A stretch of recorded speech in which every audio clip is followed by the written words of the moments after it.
آج کل کے حالات دیکھیں تو مسلمانوں کے لیے بھی لمحہ فکریہ ہے. غور کریں کہ یہ سب کچھ کیوں ہو رہا ہے.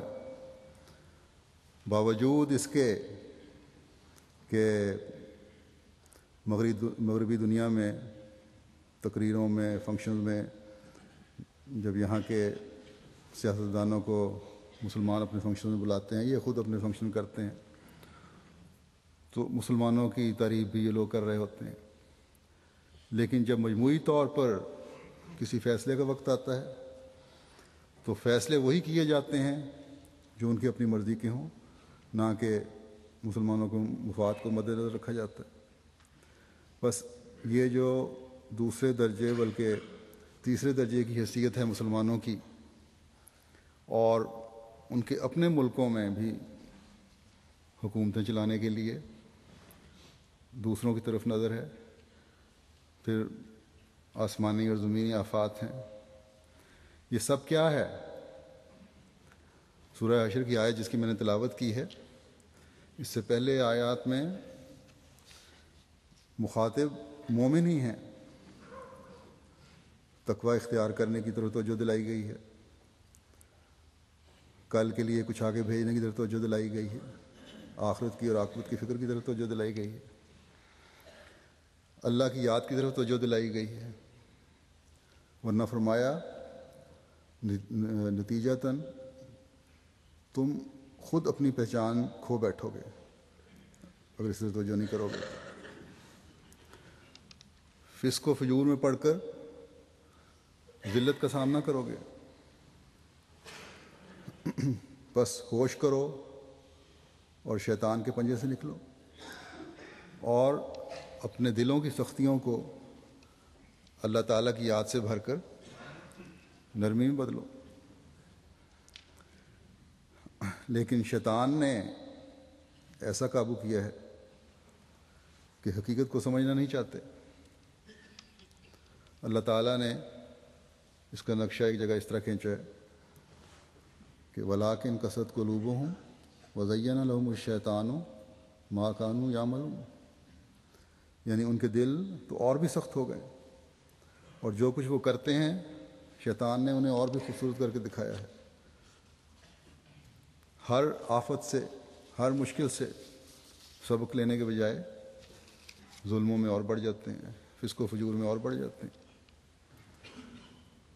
پاکستان میں بھی آج کل شور ہو رہا ہے، ہر جگہ مار دھاڑ ہوتی ہے. کیا ہو رہا ہے؟ کہیں بجلی کے خلاف جلوس نکل رہے ہیں، کہیں دوسرے ظلموں کے خلاف، کہیں مہنگائی کے خلاف، کہیں دوسری آفات ہیں. لیڈر جو ہیں ان کو بھی کوئی فکر نہیں. اخباروں میں کالم لکھے جا رہے ہیں کہ تباہی کے کنارے کی طرف بڑھتے چلے جا رہے ہیں ہم لوگ. اور یہ کیا سب کچھ ہے؟ اس کی ایک بہت بڑی وجہ میں بتاتا ہوں، اور وجہ عرصے سے بتا رہا ہوں کہ زمانے کے امام کو ماننا تو درکنار، وہ تو ایک طرف رہا، ایسے قانون لاگو کیے گئے ہیں کہ ماننے والوں پر قانون کی آڑ میں ظلم کیے جاتے ہیں. وہ ظلم تو پہلے بند کرو.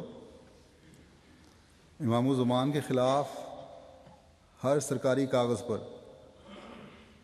گالیوں کی جو بھرمار کی جاتی ہے اس کو تو بند کرو، ورنہ خدا تعالیٰ کی تقدیر اپنے پیاروں کے لیے اپنا کام کرتی. کوئی غیر مسلم اللہ اور محمد کا نام اگر یہاں پاکستان میں لے لے، گلوں میں لاکٹ پہنے ہوں تو بڑے خوش ہوتے ہیں. لیکن احمدی اگر اللہ اور محمد کا نام اپنی مسجدوں اور گھروں پر لکھیں صلی اللہ علیہ وسلم، تو اسے توڑ کر گندے نالوں میں بہایا جاتا ہے. اس وقت ان کو خیال نہیں آتا کہ اللہ تعالیٰ کے نام کی بے حرمتی ان سرکاری کارندوں کے ذریعے سے ہو رہی ہے. اس وقت حتیٰ کہ رسول ان کو نظر نہیں آ رہی ہوتی. بس جب یہ چیزیں نظر نہیں آتی تو اللہ تعالیٰ کی تقدیر پھر اپنا کام دکھاتی. پاکستان میں علماء کہلانے والوں کی جہالت کا یہ حال ہے کہ ایک پروگرام، ایک کمپیئر ہیں پروگرام کرنے والے مبشر لقمان صاحب، بہرحال بڑی جرت سے وہ پروگرام کر رہے ہیں. ٹی وی پہ پروگرام ان کا آیا، کتنی دیر جاری رہتا ہے، کس حد تک بے خوف رہتے ہیں، یہ اللہ بہتر جانتا ہے. لیکن بہرحال ایک پروگرام آیا، اس میں ایک عالم صاحب یہ کہہ رہے تھے، وہاں بیٹھے جواب دے رہے تھے جب احمدیوں کا ذکر آیا، کہ جس طرح کوکا کولا کا ٹریڈ مارک ہے اور اس نام سے کوئی اور کمپنی کوکا کولا نہیں بنا سکتی ورنہ پکڑی جائے گی، اسی طرح مسلمان صرف ہم کہلا سکتے ہیں، اور اگر احمدی اپنے آپ کو مسلمان کہیں گے تو ان کو سزا ملے گی.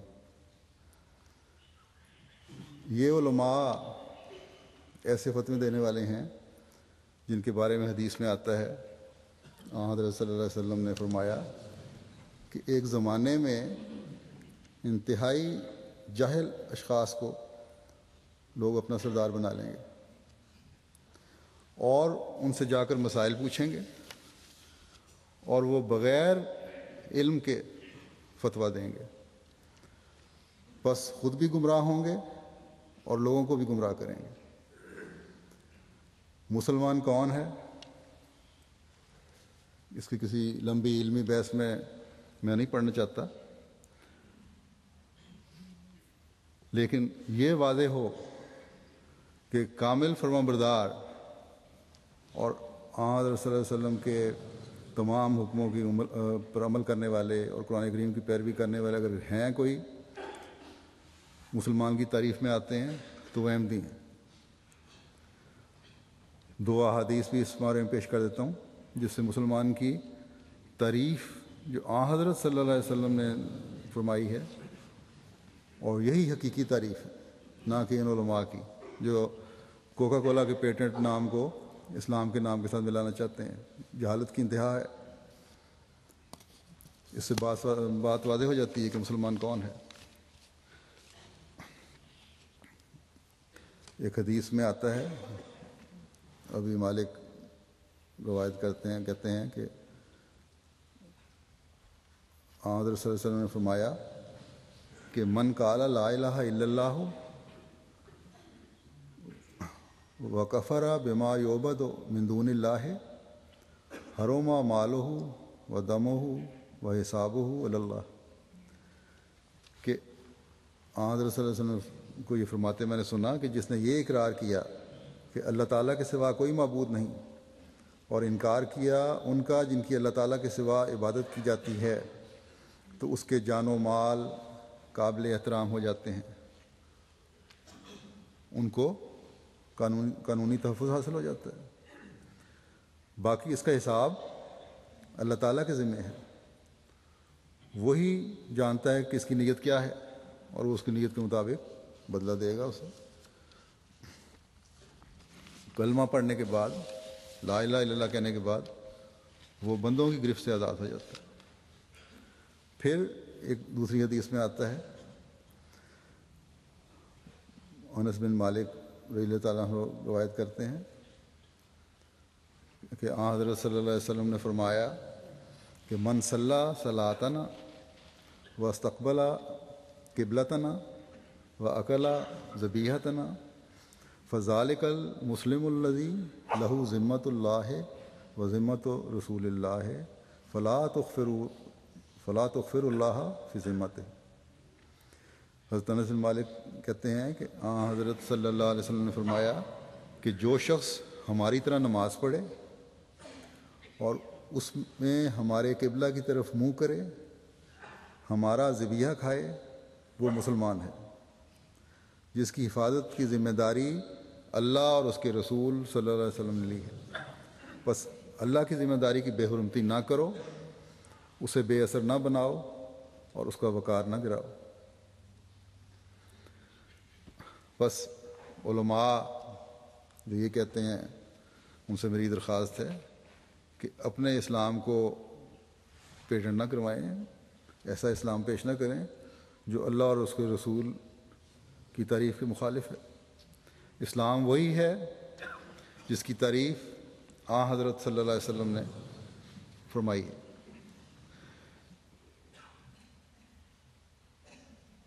ہمیں تو اس تعریف کے تحت حضرت صلی اللہ علیہ وسلم نے مسلمان قرار دے دیا، اور اس کے بعد نہ ہمیں کسی مولوی کے سرٹیفکیٹ کی ضرورت ہے اور نہ کسی پارلیمنٹ کے سرٹیفکیٹ کی ضرورت ہے۔